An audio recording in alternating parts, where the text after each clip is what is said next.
સંજેલી તાલુકામાં પંચમહાલ જિલ્લાના આઈજી લોક દરબાર યોજાયો। પ્રાપ્ત માહિતી અનુસાર સંજેલી તાલુકામાં સંજેલી પોલીસ સ્ટેશન ખાતે પંચમહાલ જિલ્લાના રેન્જના આઈજી રાજેન્દ્ર અંસારીની અધ્યક્ષતામાં એક ભવ્ય લોકદરબારનું આયોજન થયું હતું। આ કાર્યક્રમનો મુખ્ય હેતુ પોલીસ અને નાગરિક વચ્ચેનો અંતર ઘટાડી અને સ્થાનિક સમસ્યાઓનું તાત્કાલિક નિરાકરણ લાવવાનું હતું। આઈજી અંસારી તેમજ ગાર્ડ ઓફ ઓનર પણ આપવામાં આવ્યું હતું।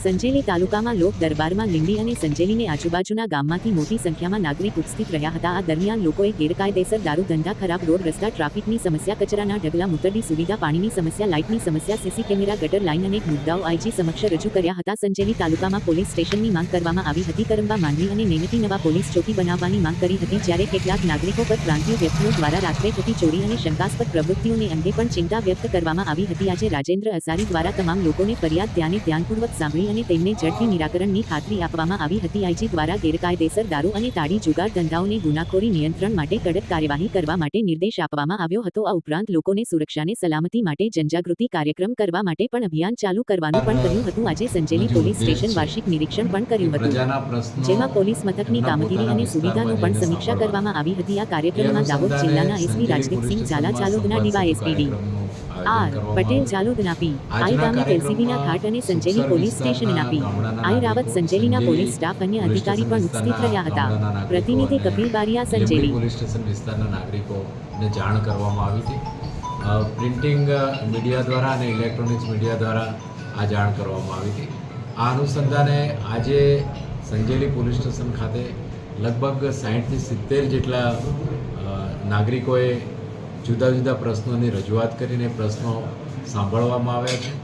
કેટલાક પ્રશ્નો પોલીસ વિભાગને લગતા હતા, જેમ કે આઉટપોસ્ટ જે મંજૂર થઈ ગઈ છે એ શરૂ કરવા બાબતે, સીસીટીવી કેમેરા અમુક જે વ્યૂહાત્મક જગ્યાઓ, અગત્યની જગ્યાઓ છે ત્યાં મૂકવા બાબતે, એકલવ્ય સ્કૂલ આવેલી છે દીકરીઓની, ત્યાં રાત્રિના સમયે હોમગાર્ડ જીઆરડીનો પોઈન્ટ મૂકવા બાબતે, રાત્રિ પેટ્રોલિંગ વધારવા બાબતે એવી રજૂઆતો પોલીસ વિભાગને લગતી મળી હતી। એ સિવાય અન્ય વિભાગોની પણ રજૂઆત નાગરિકો દ્વારા કરવામાં આવી છે।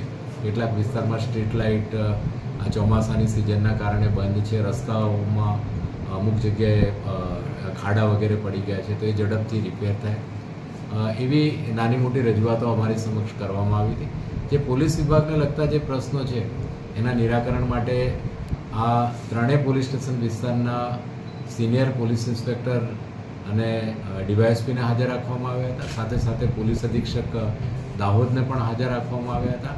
અને જે પ્રશ્નોનું તાત્કાલિક નિરાકરણ આવી શકે એવું હતું એનું એમની હાજરીમાં અમે લોકોએ નિરાકરણ લાવવા માટે સૂચના કરી છે। જેમ કે જે જગ્યાઓ પર આઉટપોસ્ટ નથી બની ત્યાં ગામ લોકો અને આગેવાનો મારફતે કોઈ જગ્યા એ પોલીસ વિભાગને આપવા માટે તૈયાર છે અને ત્યાં તાત્કાલિક પોલીસ સ્ટાફ મૂકવા માટે પોલીસ અધિક્ષકશ્રીને સૂચના કરવામાં આવી છે। સીસીટીવી કેમેરા પબ્લિકના સહયોગથી અને સાથે સાથે જે નેત્રમ પ્રોજેક્ટ ચાલી રહ્યો છે એ ત્રીજા ફેઝમાં અત્યારે એનું કામ ચાલી રહ્યું છે, તો એના અંતર્ગત લીંબડી અને ઝાલોદ પોલીસ સ્ટેશન વિસ્તારમાં સીસીટીવી કેમેરા મૂકવાની કામગીરી ચાલી રહી છે। અને જે ગ્રામ્ય વિસ્તારોની જે રજૂઆત આવી છે તે પંચાયત અને પોલીસ વિભાગ અને બીજા સંકલિત વહીવટી વિભાગો સાથે સંકલન કરીને ત્યાં ઝડપથી સીસીટીવી કેમેરા મૂકવામાં આવશે।